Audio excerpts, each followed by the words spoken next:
दीनदयाल नाम का एक बूढ़ा किसान था। दीनदयाल बूढ़ा होने के बावजूद खेत में दिन भर मेहनत करता। कभी कभी दीनदयाल की मदद उसकी पत्नी बरखा किया करती। दीनदयाल के दो जवान बेटे थे, भूवल और धवल। दोनों सिर्फ खाना खाने के वक्त दिखाई देते। बेटा भूवल, अब मैं बूढ़ा हो गया हूँ, मुझसे खेत का काम नहीं होता, क्यों न तुम मेरी मदद कर दो। बाबा, मुझे दिन भर खेत में पसीना बहाने का कोई शौक नहीं। आप धवल से कहिए, वो आपकी मदद करेगा। भैया, अगर आपको काम नहीं करना तो सीधे मना कर दीजिए। सब मुझ पे क्यों लाद देते हो? मैंने कहा तुझ पे कुछ लादा?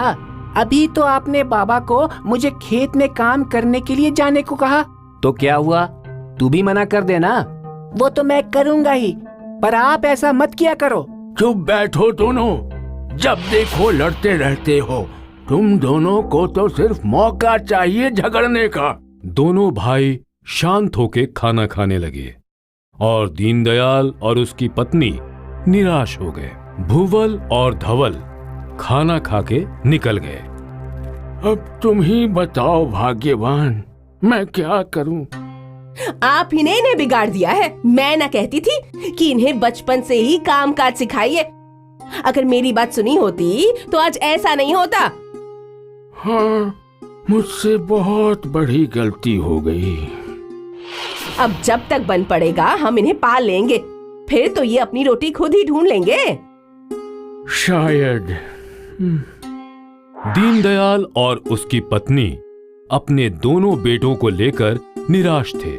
अगले दिन सुबह दीनदयाल खेत के लिए निकल गया और फिर बरखा अपने बेटों के पास गई। अरे, तुम दोनों कुछ काम करोगे या सिर्फ खाते ही रहोगे? इतने बड़े हो गए फिर भी कुछ नहीं करते। थोड़ा अपने पिताजी का हाथ बटा लोगे तो क्या घट जाओगे? देखो तो, वो दिन भर खटते रहते हैं ताकि तुम दोनों खा सको, और एक तुम हो जिनके कानों में जूं तक नहीं रेंगती। दोनों के दोनों निकम्मे हो। माँ की जली कटी का भूवल और धवल पे कोई असर नहीं हो रहा था।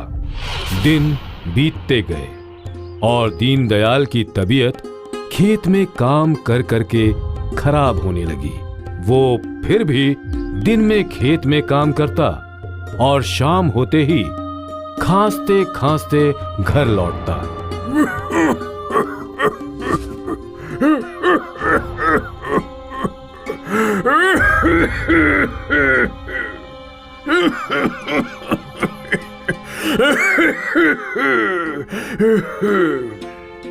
अपनी तबीयत का ख्याल रखा करो।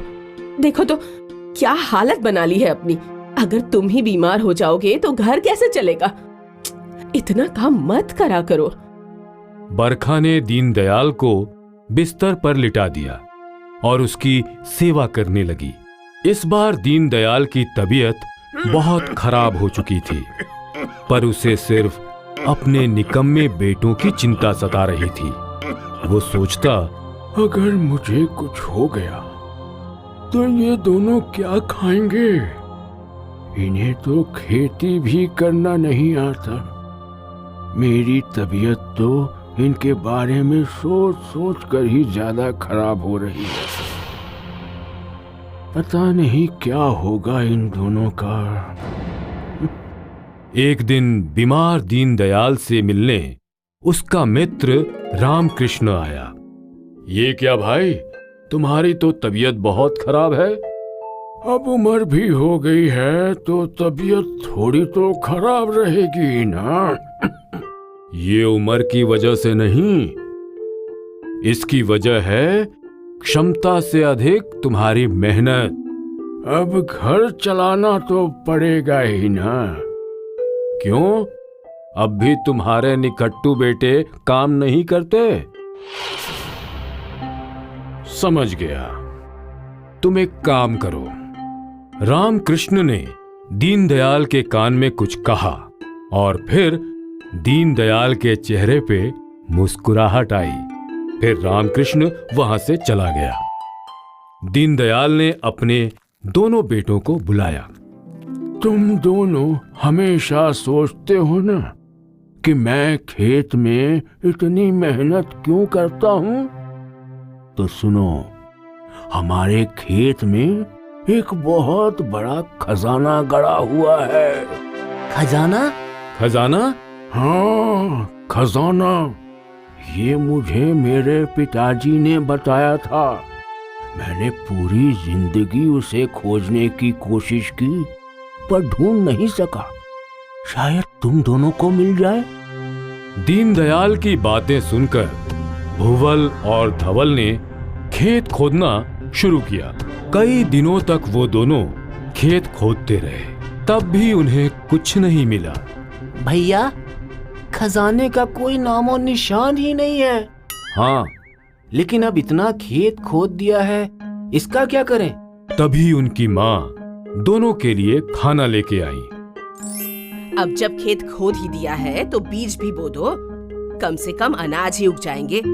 दोनों ने माँ के हाथों से खाना खाया और फिर खेत पे बीज बो दिए। फिर बारिश आई और उनके बीज को अंकुर फूटे।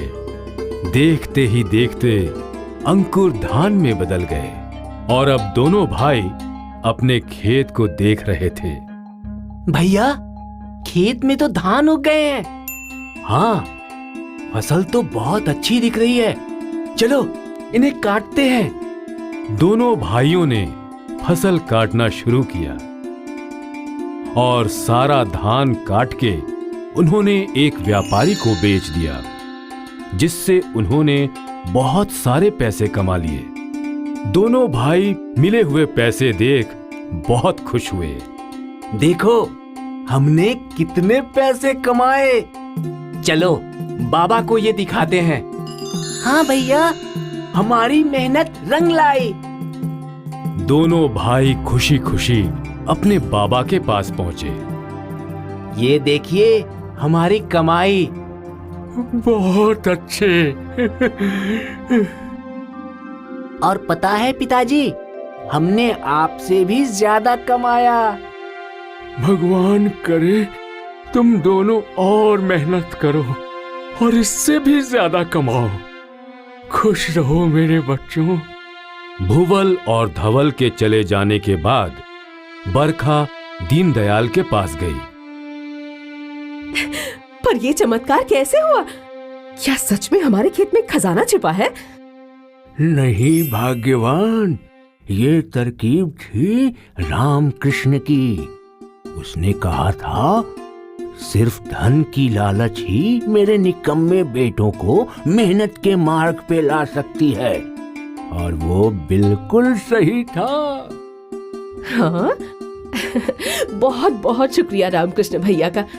अब उनकी बदौलत हमारा जीवन बदल गया और हमारे बेटे समझदार और मेहनती बन गए।